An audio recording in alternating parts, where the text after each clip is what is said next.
Have you ever wondered how an empire built roads that connected India to the Mediterranean? How did Cyrus the Great let conquered peoples keep their own cultures and win their trust? Can the Persian Empire's mix of power and tolerance offer lessons for unity today? Why did an empire that once ruled over 40% of the world eventually crumble? What can Persia's innovative roads and postal system teach us about modern connectivity?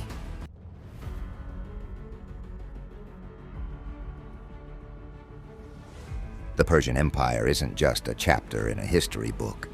It's a saga of ambition, innovation, and power that shaped the world we live in today.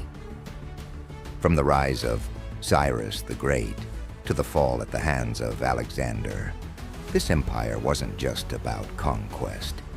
It was about creating a blueprint for how to run a civilization.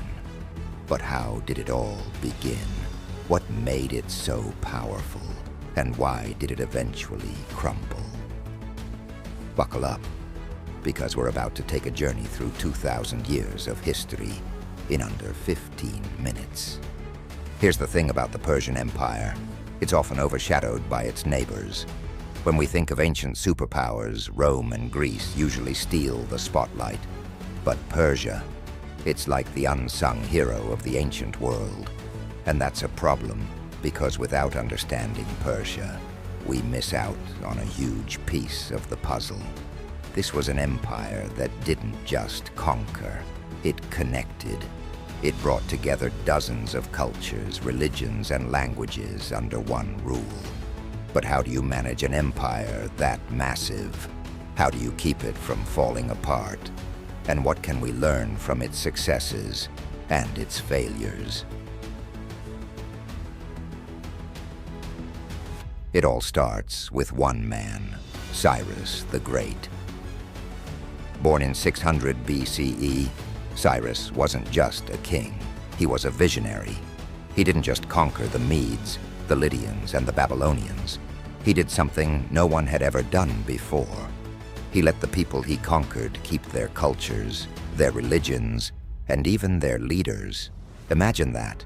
You've just been invaded, and instead of being enslaved or killed, you're told, hey, keep doing what you're doing. Just pay your taxes, and we're good. This wasn't just smart politics. It was revolutionary. Cyrus didn't stop there. He built the first human rights charter, the Cyrus Cylinder, which declared freedom for slaves and the right to worship freely. Sounds modern, right? But this was 2,500 years ago. The cylinder wasn't just a piece of clay, it was a statement. It said, we're not here to destroy you, we're here to include you. And that's why Cyrus is often called the father of human rights. But Cyrus wasn't just a diplomat, he was a strategist. When he conquered Babylon in 539 BCE, he didn't just march in with an army, he used propaganda.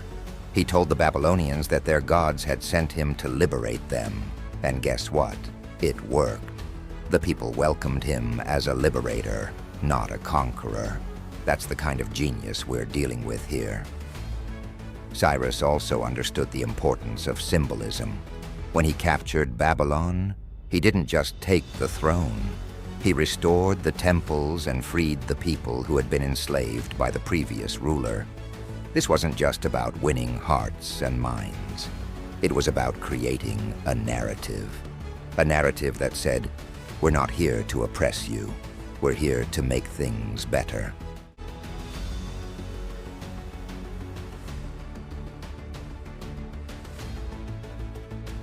Now let's talk about infrastructure. The Persians didn't just build an empire, they built a network. The royal road stretched over 1,600 miles, from Sardis in modern-day Turkey to Susa in Iran. This wasn't just a dirt path. It was the ancient version of the internet. Messages could travel from one end of the empire to the other in just 7 days, thanks to a relay system of horses and riders. Think about that. In a world without phones or emails, the Persians had figured out how to send a message faster than most medieval kingdoms could, centuries later. But the Royal Road wasn't just for mail. It was a lifeline. It connected cities, markets, and cultures. It allowed goods, ideas, and people to move freely across the empire. And it wasn't just one road. It was part of a vast network that covered over 8,000 miles. That's like building a highway system that stretches from New York to Tokyo. And then there's the postal system. The Persians called it the Angarium, and it was the FedEx of the ancient world. Riders would carry messages day and night, switching horses at relay stations every 10 to 15 miles. The system was so efficient that Herodotus, the Greek historian, famously said, "Neither snow nor rain, nor heat, nor gloom of night stays these couriers from the swift completion of their appointed rounds." Sound familiar? That's because the US Postal Service borrowed the phrase for its motto. But the Royal Road wasn't just about speed, it was about control. By connecting the empire, the Persians could keep an eye on everything. If a rebellion broke out in one province, the king could send troops to crush it before it spread. If a satrap, a provincial governor, started getting too powerful, the king could replace him. The road wasn't just a symbol of unity, it was a tool of power.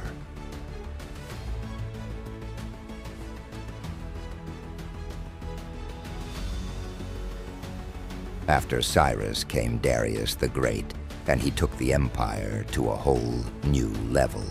Under Darius, Persia reached its peak, stretching from the Balkans to the Indus Valley. But Darius wasn't just a conqueror, he was an administrator. He divided the empire into 20 provinces, yet governed by a satrap. These satraps had a lot of power, but they were kept in check by the king's eyes and ears, spies who reported directly to Darius. Darius also standardized everything. Coins, weights, measures, you name it. He made it consistent across the empire. This wasn't just about control, it was about creating a sense of unity, and it worked, for a while at least. But Darius wasn't just about bureaucracy. He was also a builder. He commissioned the construction of Persepolis, the empire's ceremonial capital. The city was a masterpiece of architecture, with towering columns, intricate carvings, and grand staircases. It wasn't just a city, it was a statement. It said, "This is who we are. This is what we can do." Darius also understood the importance of propaganda. At Persepolis, he built a massive relief showing representatives from all 23 provinces of the empire bringing him tribute. The message was clear. We are one empire, united under one king. But Darius wasn't just a builder, he was a warrior. He expanded the empire to its greatest extent, conquering parts of India, Egypt, and even parts of Europe. But his greatest challenge came from the Greeks. But no empire is without its challenges. Enter the Greeks. The Greco-Persian Wars are the stuff of legend. Thermopylae, Marathon, Salamis. These battles weren't just about territory. They were about ideology. The Persians represented absolute monarchy, while the Greeks stood for democracy. And while the Greeks ultimately held them off, the wars took a toll on Persia. They drained resources, weakened the military, and exposed cracks in the empire's foundation. Take the Battle of Marathon, for example. In 490 BCE, the Persians landed an army of 25,000 men in Greece, expecting an easy victory.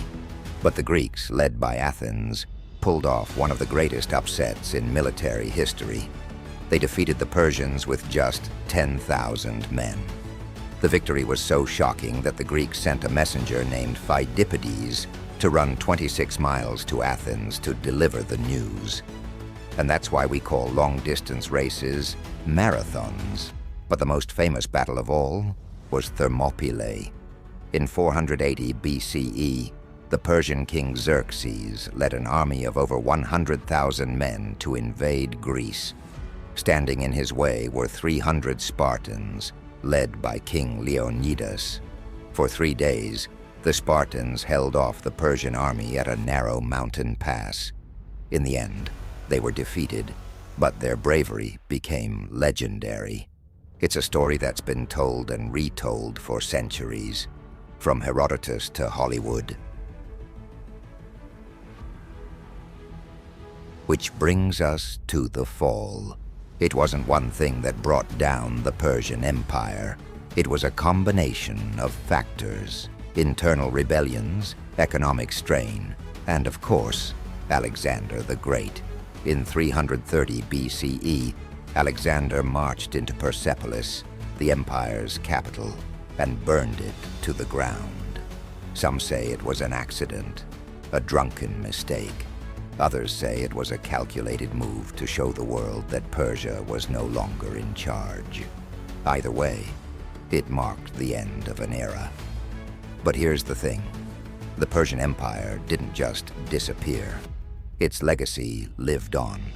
The ideas of tolerance, infrastructure, and administration that Cyrus and Darius pioneered influenced every empire that came after, from Rome to the Ottomans. Even today, we see echoes of Persia in the way modern nations are run. So, while the empire may have fallen, its impact is still very much alive.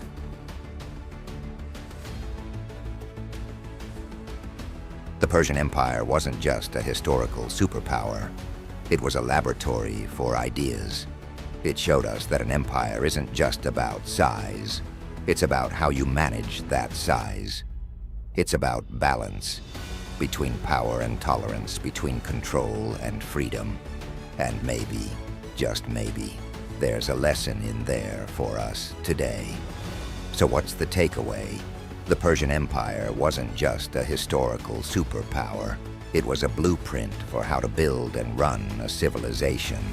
It showed us that greatness isn't just about conquest. It's about connection. It's about bringing people together, not tearing them apart. And in a world that often feels divided, maybe that's a lesson worth remembering. If you enjoyed this journey through time, hit that subscribe button. Trust me, you don't want to miss what's coming next.